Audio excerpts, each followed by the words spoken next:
There have been massive flash floods in adjoining rivers around the Bhotikoshi River, causing high-scale damages in Barabise as many houses were swept away. The reports of several casualties is highly unfortunate, even as there were attempts to caution the people in the region about the possible disasters in the wake of heavy rainfall. Good morning, I'm Abhiday Shrestha, and these are the headlines of the hour. The government lifts restrictions on short route public transport by maintaining necessary safety measures.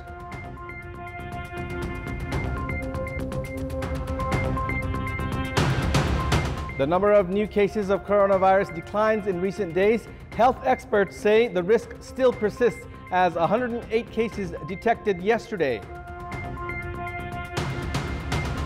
The country braces for wet days as rain plays havoc. The Meteorological Forecasting Division urges people to remain at high alert. And Manchester United blank Aston Villa 3-0 at the English Premier League. Aston Villa's loss deepens their relegation worries.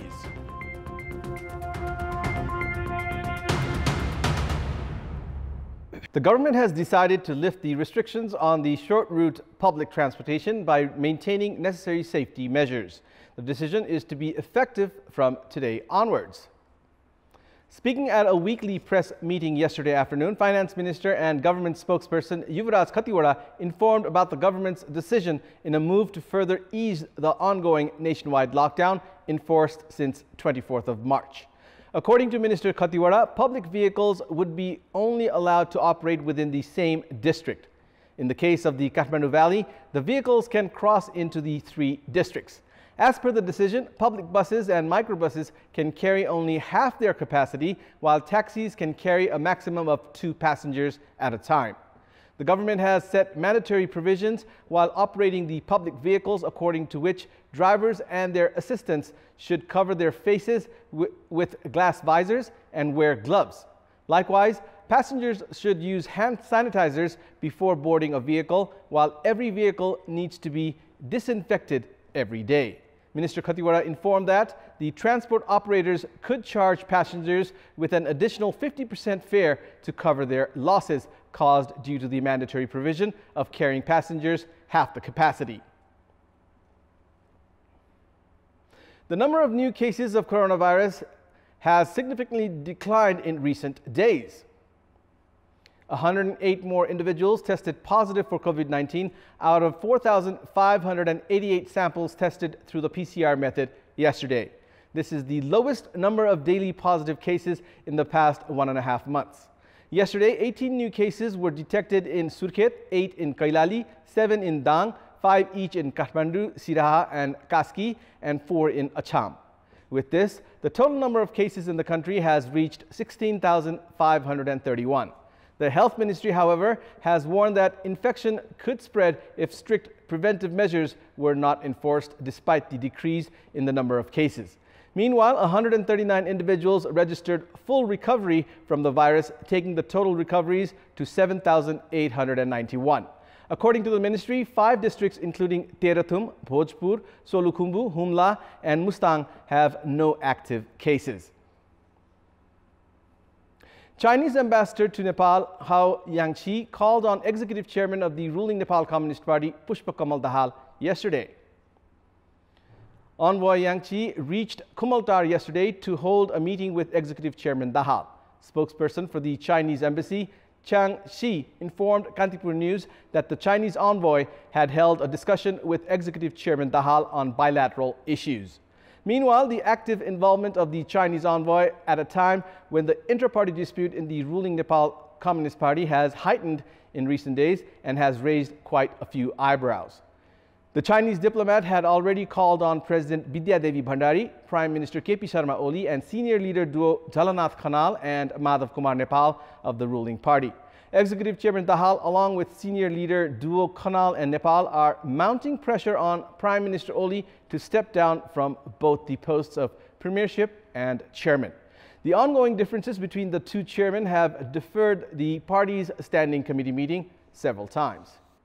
Welcome back. The Meteorological Forecasting Division has said maximum rainfall is forecast across the country in the next few days and has urged people to remain at high alert. Floods and landslides have already caused significant damage in the past 24 hours in different parts of the country. However, the government's preparedness to deal with the possible consequences is minimal. We have more in this report.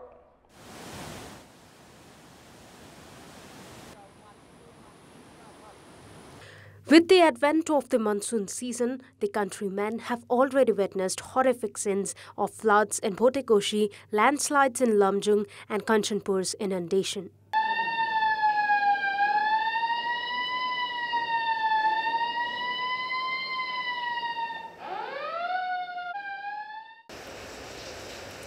The Meteorological Forecasting Division has said that the country's eastern and mid regions are bracing for maximum rainfall in the next 4 days as the monsoon remains active. Due to the incessant rainfall, there are high risks of landslides occurring in the hill region, while floods might play havoc in the lower plains of Tarai. The country faces natural disasters such as floods and landslides almost every year. However, the government's efforts in tackling such natural calamities always remain a far cry.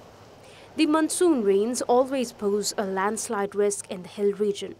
The water level in major rivers including Koshi, Gandaki, Karnali, Mahakali, Rapti, Bagmati and Kamala are expected to increase, causing floods in the Tarai region.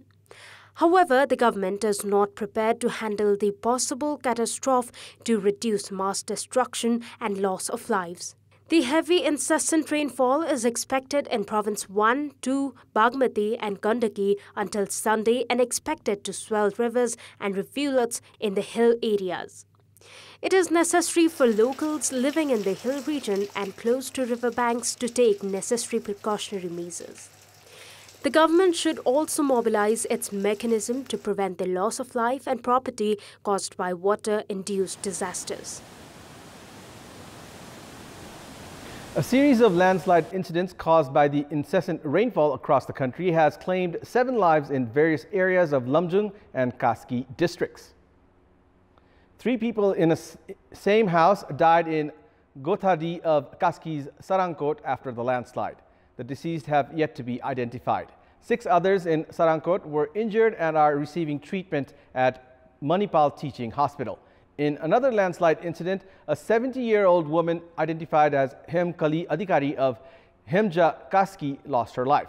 3 other people of the same family in Lamjung have also been reported dead after last night's landslide. The deceased have been identified as 30-year-old Deepak Tamang, his wife 26-year-old Bimaya Tamang and 8-year-old son Chewang Tamang.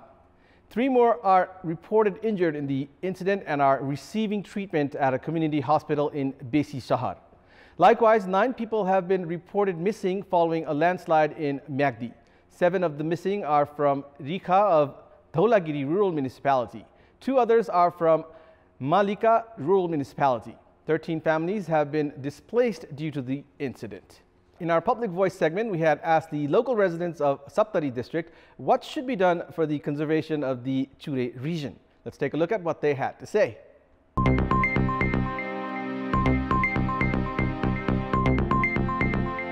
केही चोरी तस्करी र केही मतलब सामुदायिक वनहरूको उदासीनताले boat बिरुवाहरू काटिदै गरेको छ र त्यो बोट बिरुवाहरू काट्नाले चुरे नाङ्गिदैछ। स्थानीय सरकार अनि हाम्रो डिभिजन वन कार्यालय जिल्ला समन्वय समिति लगायत सबैले अलिकति ध्यान दियो भने यो तस्करहरू र वन क्षेत्रको कटानी वास्तवमा रोकिन्छ। चुरे जुन भयो अतिक्रमण भइरहेको छ त्यो पहिला पत्ता लगाउन सरकारले जरुरी छ र यसमा विशेष निगरानी राख्न जरुरी छ र सम्बन्धित वन कार्यालयका कर्मचारीहरूले कसरी हुन्छ आफ्नो गस्ती लाएर विभिन्न खटेर कसरी हुन्छ यसलाई रोक्नको लागि दिनरात प्रयास गर्नुपर्ने छ। पोखरीहरू तलाउहरूमा पानी जमाउँदैन, बिरुवा रोप्दैन, तबसम्म यो यसको संरक्षण हुँदैन।